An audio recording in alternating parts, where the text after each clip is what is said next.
Okay, we're moving on to part 2 of the reproduction and stress lecture, kind of picking up with the effects on female reproduction. And so let's head back to our notes, and from current slide. And so again, the stress and female, excuse me, reproductive problems.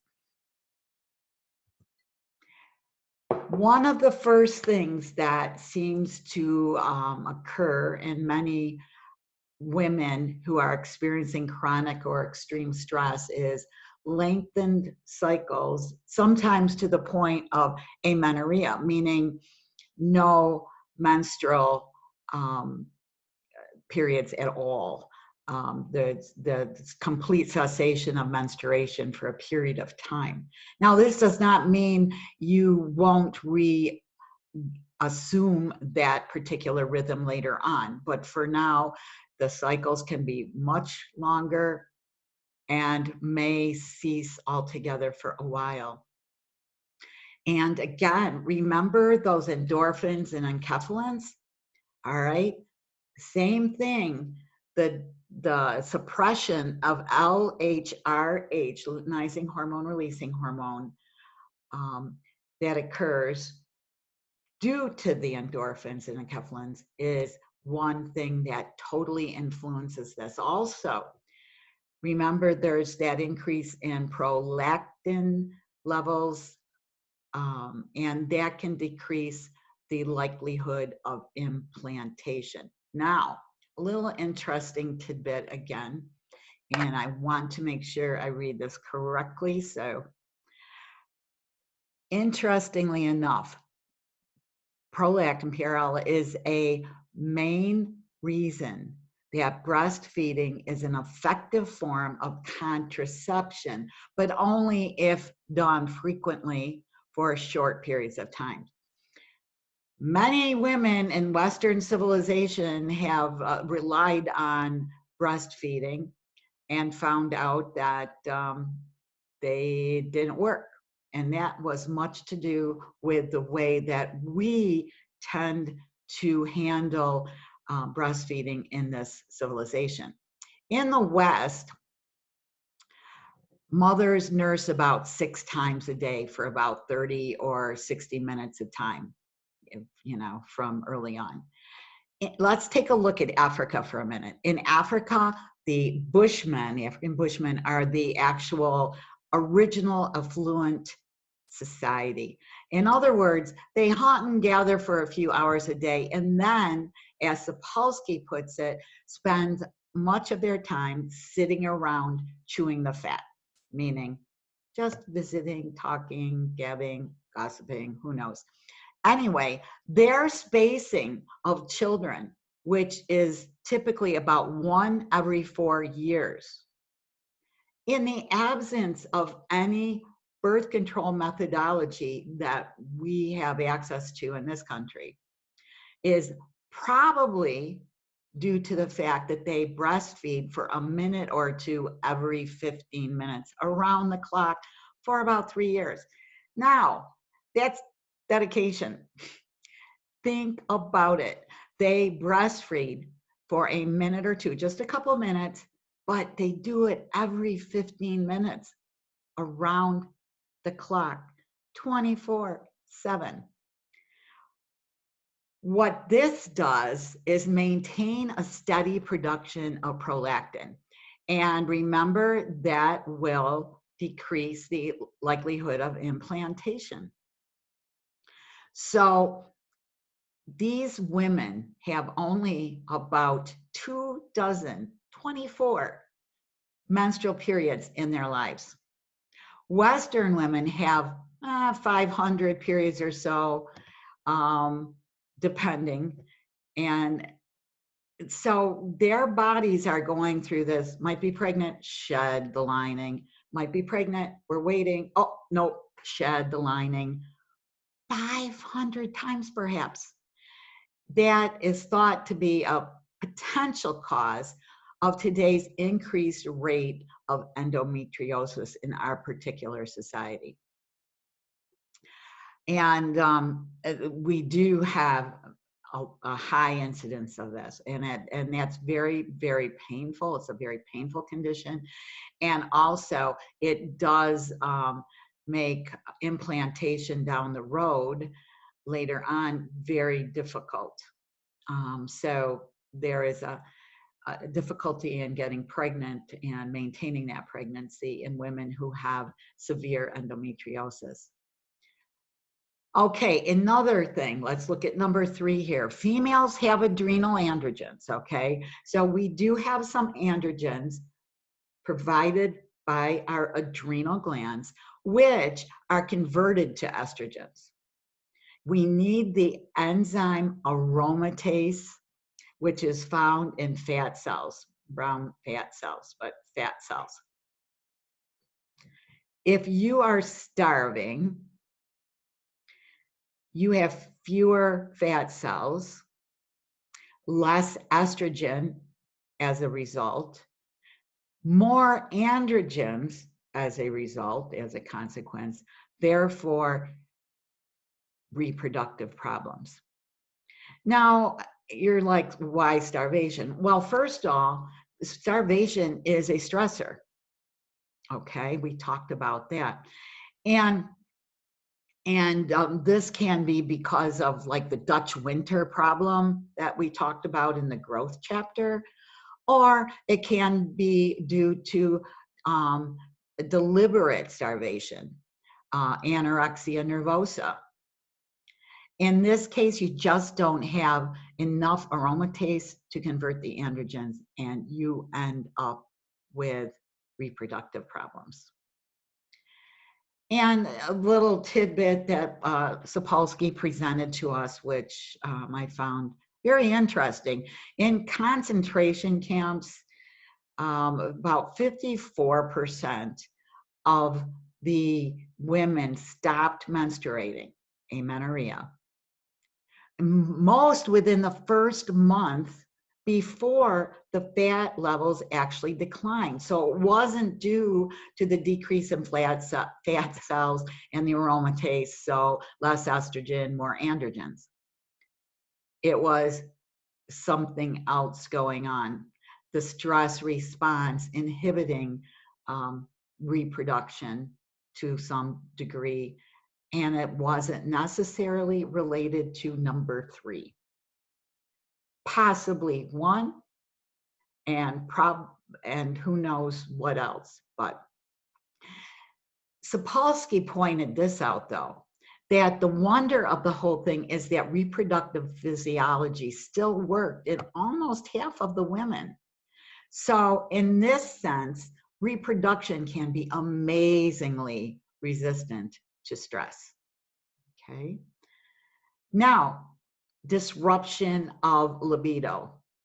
In rats, and trust me, I saw this too, never thought I'd be an expert kind of on rat sex behavior. I have never been, ever since I was a young child, I wanted to study rat sex. No, trust me, that was not the impetus for me to go into the program that I ended up in for my doctoral work. But anyway, that being aside, I am pretty familiar with a lot of this. And in rats, stress will decrease both proceptive and receptive behaviors. You're like, okay, what does that mean? If you're not familiar with this, I will tell you. This is where I get frustrated, because in the classroom, I would now be hopping around the front of the classroom, demonstrating the hopping and darting behavior that female rats do to get the male rat to go, ooh, I think I would like her. And then, oh, I almost had her. Oh, I think and for some reason, that is very engaging. That's part of a proceptive behavior that the female rat exhibits. The other thing is there's like a vibration of the head that causes the ears to wiggle. Apparently, in the rat world at least, this is extremely attractive to the male. The wiggling ears, it's like, whoa, look at her over there. She's hopping and darting and her ears are wiggling. I love it. Probably shouldn't try that out and about, ladies, just saying. Anyway, so these are considered proceptive behaviors, behaviors in which the female engages to entice the male to come and signal their willingness to engage in sexual behavior. This is something that is true of rats and other rodents to some degree, that the female is pretty much in complete control. Okay. And part of that is if the male comes to her, she goes into a position known as lordosis, Lordosis, lordosis. And that is where the back arches downward, okay, in a concave way, which then places the female rat's butt up in the air, and she will move her tail to the side, which is receptive behavior, and she will stand still. If she does not do that, the guy has no shot at all. Anyway, so if you have a lot of stress on these female rats, they will not show much proceptive behavior, and without that, probably very little receptive behaviors. And a lot of this is due to suppression of the sex hormones. You have less estrogen, and the estrogen in the female rat increases this. I have E here. E stands for estrogen. Sorry.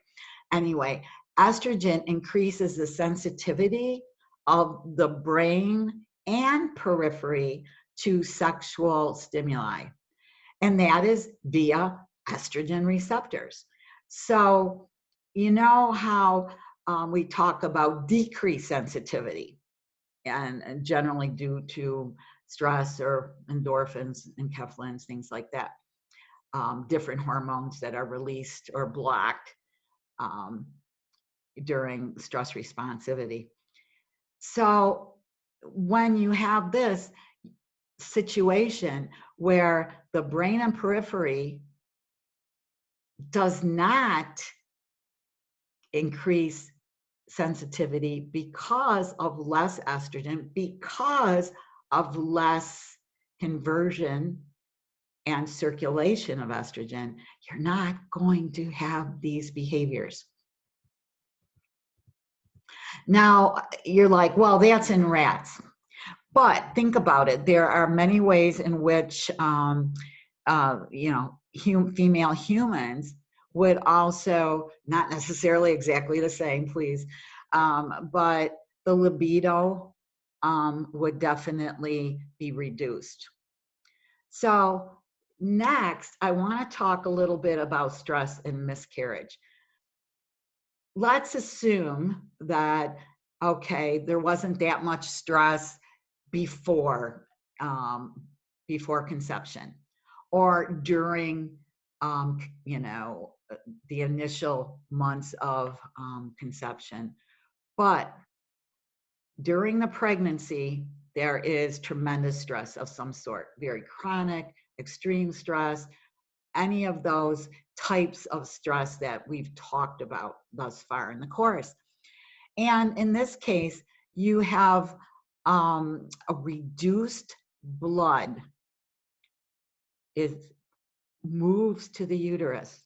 Remember how during the sympathetic nervous system activation, during the stress response, energy and nutrients, glucose, are redirected via the circulatory system to those organs and muscles that are essential to save you at this moment in time. So less blood flow to the uterus, which means automatically reduced blood flow to the fetus. This can actually cause asphyxiation. This typically comes with repeated sympathetic nervous system activation. And it does not mean that every woman who experiences stress while pregnant is going to miscarry. This is something, though, that can happen, and this is the mechanism by which it happens. Also, the fetal heart rate closely tracks that of the mother. The fetal heart rate is faster than the mother's, but as the mother's heart rate goes up, so does the fetal heart rate. And so you can have that extra stress on the cardiovascular system of the fetus.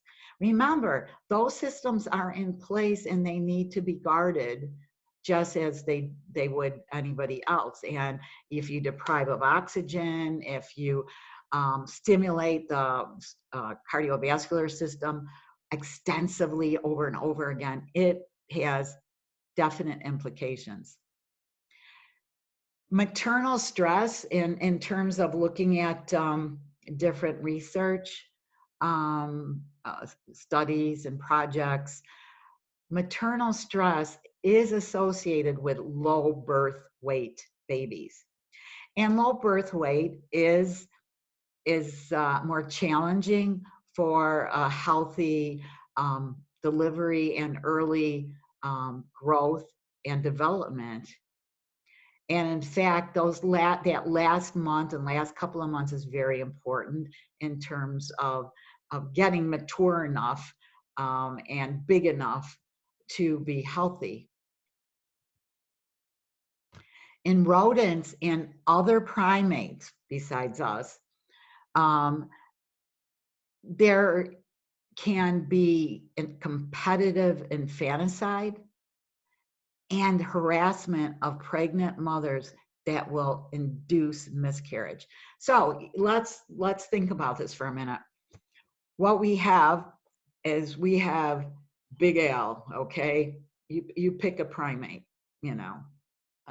We can say chimpanzee, that's fine, we'll go with that.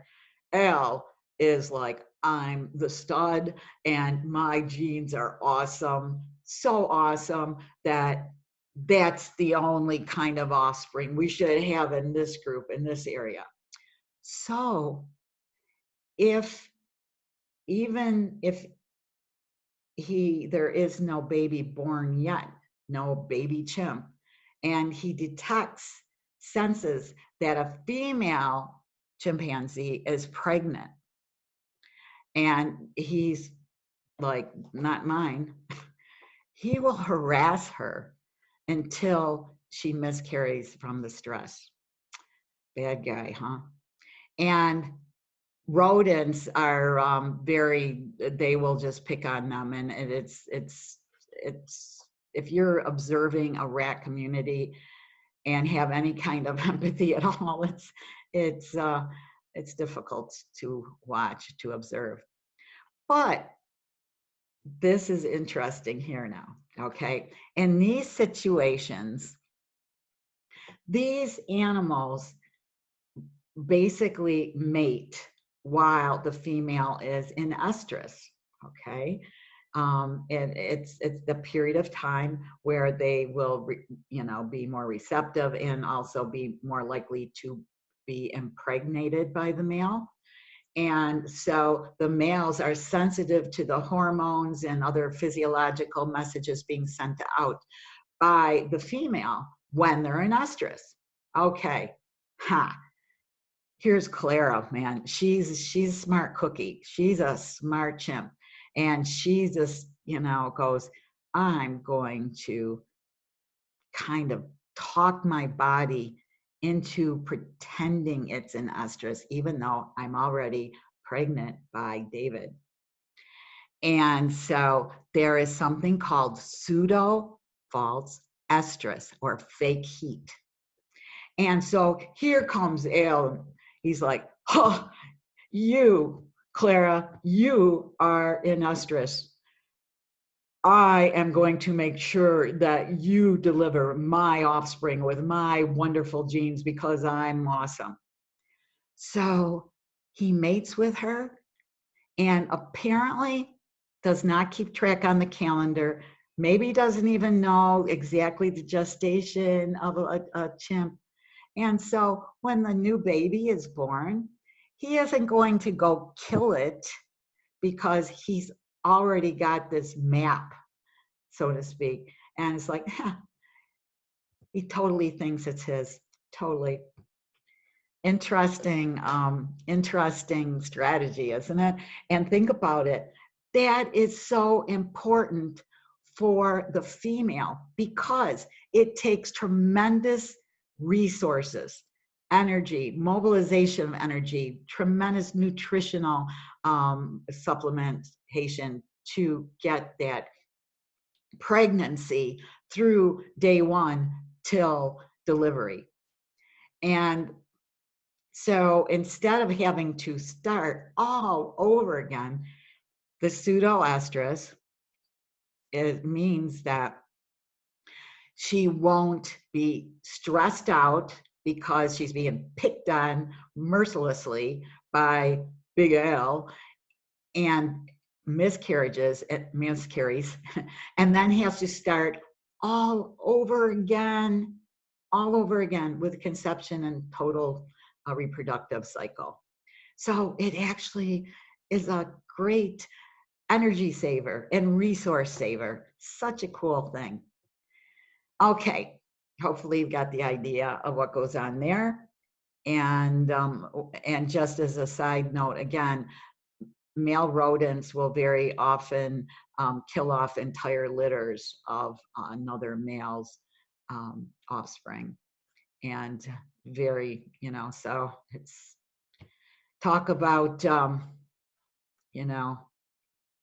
competition. Okay, let's go on to kind of one of our final topics in this very abbreviated, if you will, coverage of reproduction and the effect stress has on it. However, today we have incredibly technical, very advanced forms of fertilization for those women who have difficulty getting pregnant, conceiving and carrying, or, to a certain point for whatever reasons. And there's multiple reasons. There's no room in this particular course for me to go on with all the various reasons that some women are not able to conceive or maintain in the early days of pregnancy. But now we have artificial insemination, in vitro fertilization, donor eggs, donor sperm.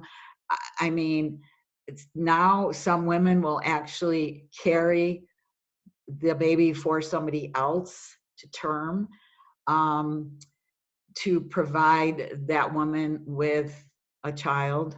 And so we've got all kinds of things. However, and I know people in my family, very close to me, have gone through some of these procedures, and it costs a lot of money. I have a sister-in-law who she and my brother spent tens and tens and tens and tens and tens of thousands of dollars and never successfully ended up with a baby from these different techniques. And it was very difficult for them. And at any rate, these require hormone therapy, which means regulating things, making sure you get what you need at the appropriate times. You get some of these through shots. I actually have a syringe. I should have thought to bring it down with a needle on from one of these shots, and it's long, and it has to go all the way in the butt cheek, pretty much to the bone area, and sore. That takes first thing in the morning, not a fun thing. And it takes blood draws to see where you are in the cycle, sonograms, surgical procedures. It is a very challenging situation. And for some, it is easier and quicker and results in a pregnancy without going too far. In others, it doesn't work that well. So it is, at any rate, an emotional roller coaster. Oh, it's not. Oh, now's the time. And if you think about how you basically are told, okay, this is a perfect time for you to have intercourse. Okay, this day, this week, blah, blah, blah. So make sure you do it. Oh, okay, thanks. Anyway, they're so often unsuccessful. And so at the end of the day, it's very discouraging for the woman and the couple. There is a positive correlation that exists between high glucocorticoid levels and lower success rates. So, okay, I want you to stop and think now. High glucocorticoid levels, less success. How much is it just that you initially had high glucocorticoids, which led to the reduced success, or that going through this cycle, going on this emotional roller coaster many times, is stressful and elevates your glucocorticoid levels, which then are going to impede future pregnancies. And so there are a lot of considerations in this.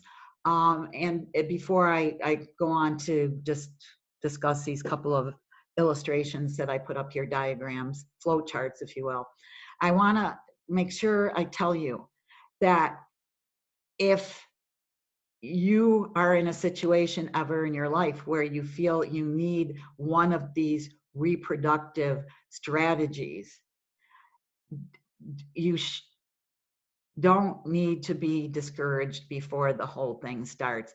I certainly don't want to make anybody think, oh, I can't even do that because it's horrible and I'll never conceive anyway, because people do. What I'm trying to bring out in this particular lecture is the fact that the stress that can result from some of these, particularly in the cases of some couples, can actually make it even harder to conceive.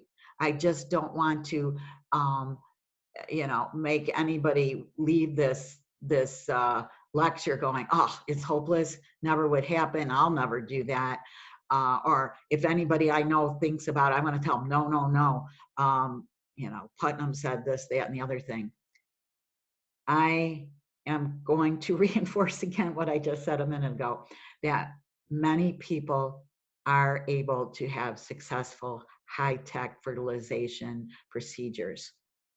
And the important thing for this portion of the lecture was really the connection between the stress that you may experience and the process and the outcome. So I just wanted to make sure I really drove that home. I don't want to leave you on a very dismal note. But just to go over real quickly these last two slides, they look much more complicated than they actually are. They're basically a beautiful flow chart. I loved it when I found these, about what is happening, and you can actually follow through. Now, in this case, we're looking at the female reproductive cycle and system. And you have the hypothalamus, just as you do in the male. And you can see right here the GnRH that goes to the anterior pituitary, which then releases, look at this is lovely.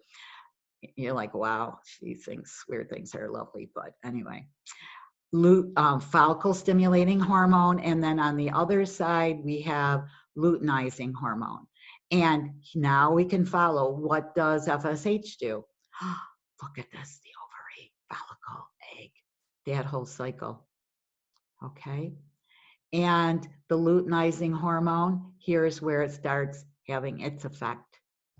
And here it actually tells you exactly what the FSH and LH are stimulating. So you can come here and take a look at this. Now, down below, it talks about the role of the target cells, estrogens and progesterone on target cells. But then the other thing I like about this, you see these different sections, these little connections where it shows a plus sign. That is a positive, that is a promoting type of a thing, not a decreasing thing. So now you have these estrogens going back via general circulation, and ultimately they will reach the hypothalamus and they'll reach the pituitary gland. Look at now, negative sign. That means it's now saying, turn it off, negative. Bring it down. No more throwing out the releasing hormone. And here, this is the feedback, and this is called negative feedback. So you have the negative feedback here, and the progesterone also exerting negative feedback because the brain, hypothalamus and pituitary, are now getting the message, oh, wow, there's a lot of estrogen out there. There's a lot of progesterone out there. I guess I should tell the anterior pituitary, well, slow her down, if not stop altogether for a while. So this is the basic thing, that I wanted to show you on this one. Let me get back here. Apologize. I almost got through this without an incredible mess up, but how much fun is that, right? Anyway, when we are looking at these, we can see, it happened again, sorry. We can see that at one point here, we have a plus sign, a positive.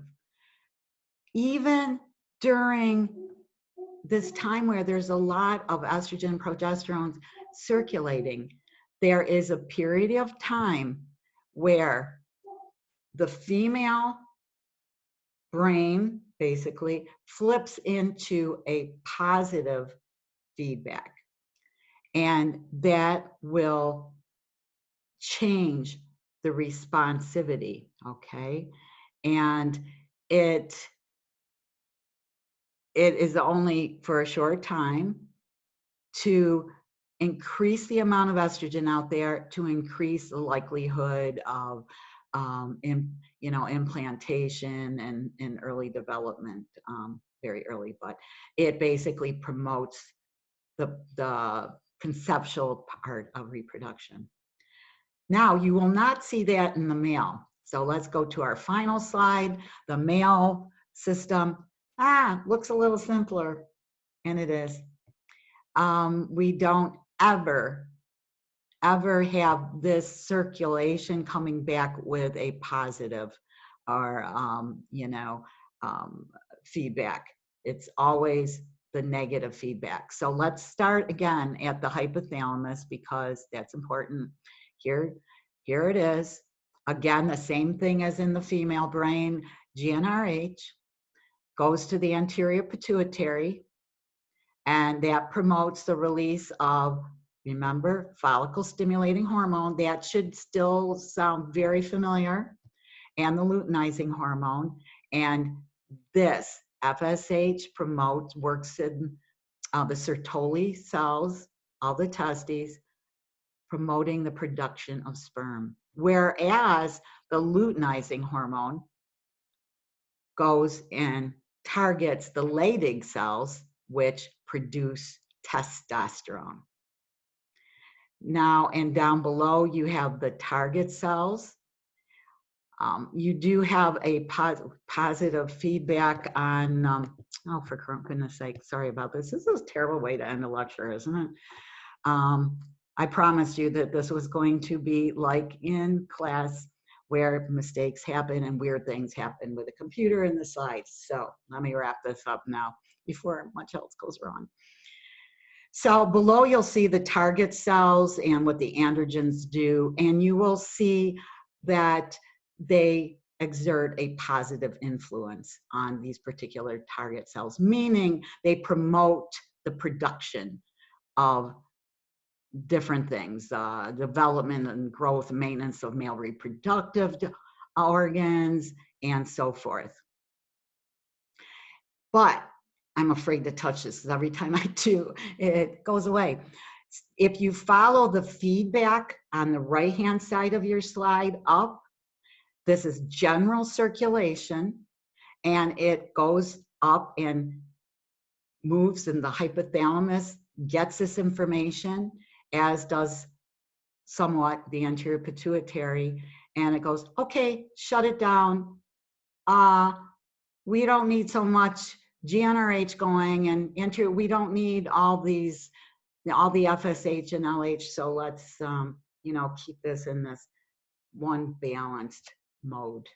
Okay, so ultimately, if you want to say the one difference, I know there's many anatomical differences, but in terms of this system, the feedback system, is the male never has a positive feedback message from the general circulation that tells the hypothalamus and the pituitary gland to not only keep producing your hormone, but lots of it. Never happens in the male. In the female, we do have a short period of time in which there's like a switch, and it goes, let's, for right now on the calendar, I'm supposed to switch over to here. So for a little while, this just says pump out more, pump out more, pump out more. And then the switch goes back and it reverts to negative feedback. If you have any questions about the feedback concept, please don't hesitate to ask. I will try to be putting up some more discussion posts to allow you to ask specific questions about these, but sometimes it's better like in a Zoom meeting. And I will definitely, before the first written exam, be holding a couple of optional review sessions, Zoom sessions. I do try to hold those during class times that were set up at the beginning of the semester, because allegedly you have that time free. So at any rate, that wraps up part 2 of the reproduction notes. And hopefully you've got kind of an overview, and you can see how fluctuation in the hormones that result from stress and the messages that the stress response sends to the brain and other organs influences reproduction at every point, from libido through conception and complete pregnancies. So again, I want to add, just on a real brief note, remember back that the Nazi study and the women in the Nazi concentration camp, there is incredible vitality, if you will, that occurs, and that helps maintain reproduction even during difficult times. And that should kind of make sense at some level, that at some point, it's like, at some point we need to reproduce if we're going to populate. So, end of that, and I will see you soon for the next lecture on pain. Take care. And